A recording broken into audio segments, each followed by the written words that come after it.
Hello, so in today's video I am going to be reviewing Night Shoot, and this is a horror novel by David Sodergren. Now I picked this book up from Amazon. I picked this up after I read the Haar by him. I got the Haar in a book box and I read it, and it was one of my favourite novels of last year. Really enjoyed it. It was like a fairy tale mixed with horror. It was just a fantastic book and I really liked his writing style.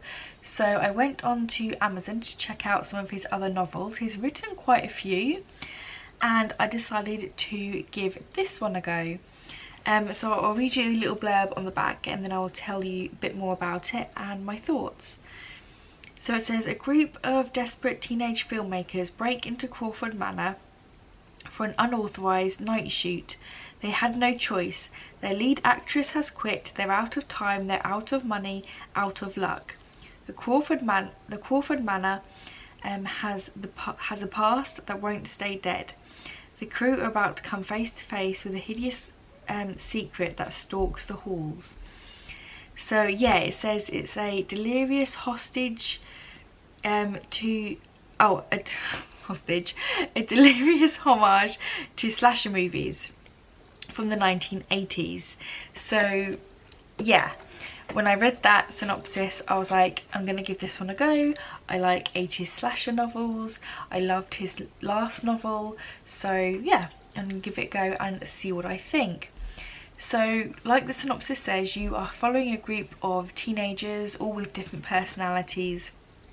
They've kind of been pushed together in a group work for their studies. They basically have to make this film in order to graduate from like film school, and they all have different parts within the film. So you have the cameraman, the director, the actors.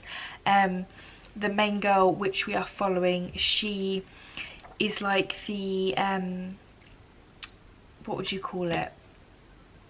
I can't remember what her official title was, but someone who, is it set design? I think it's set design, where she sets up the shots, like costuming and, you know, background stuff to basically make the shoot look good. That's her job. And her name's Elspeth, and I really liked her from the get-go. She seemed like a really relatable character. She doesn't particularly get along with everyone in the group, and their group dynamic was quite interesting. You could see the different personalities clashing, especially teenagers. There was a lot of bickering. She's basically just wants to get this over and done with, and they've gone to this Crawford Manor, which is the director of their kind of like trashy horror film that they're filming. The director's uncle owns this mansion, and yeah, they go to film there basically as their setting for their horror film, and then they all end up in not such a great situation. So I love the idea of it being set in a manor. I've said this like 100 times on my channel.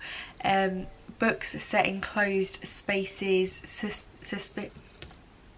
specifically like mansions or haunted houses or like creepy castles, like that kind of thing, I really like. And this was no different. I really enjoyed that aspect. And this author, like, he seems to write very like twists in his book. Like, it's not always exactly what you think it's going to be. Like, the creature in his last book was very bizarre, and I feel like this one goes in a kind of bizarre way as well. It is very graphic, both the gore in this one and the last book, both very graphic. He has quite gross horror scenes in this book. But again, the story was really interesting. I really liked the characters. I will say I think I liked the Haar better. Also, I have done a full review of that book up on my channel, and I did feel like I was comparing these two books a little bit. But they are very different stories. Like, the other one was very much, like I said, a fairy tale-esque horror, and this is very much an 80s slasher horror.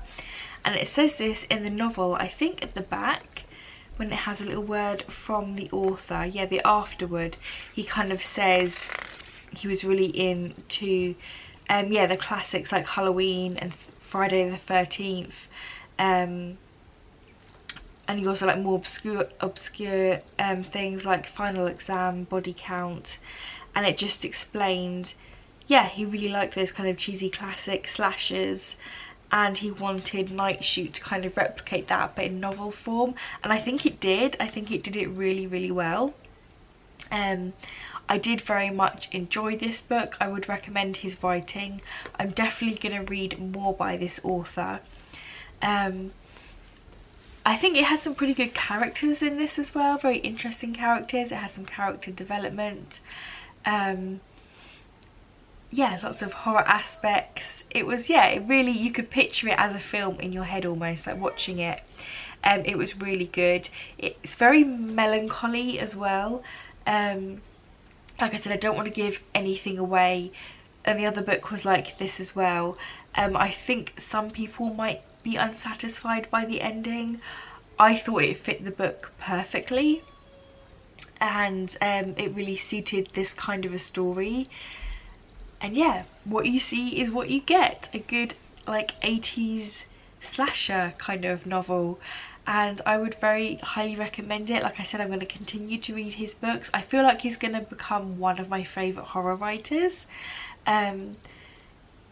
So yes, and if you've read any of his other books, I would think you would like this. Like I said, if you've read The Har by him, which was in an Abominable, like I said, it was in one of the book boxes, Abominable book boxes. I read that and loved that. I'd probably give that one I think I gave a 5-star. This one I'd probably give a 4, maybe 1 less. But still 4 stars, a really good rating, you know. So yeah, that's pretty much all I have to say. 80s slasher, gory, quite fast paced, interesting characters, and yeah, that's pretty much all I would have to say. So I think my only complaint would be it was slightly predictable in parts. As it got, you know, more intense and more towards the horror, I could kind of predict what horror thing was going to happen next, or what horror twist is going to happen next in the story, purely because I've seen a lot of those films. Like I said, I'm into 80s horror films, so you could kind of see where it was going. But yeah, overall good recommendation. So as always, thank you for watching, and until next time, bye guys.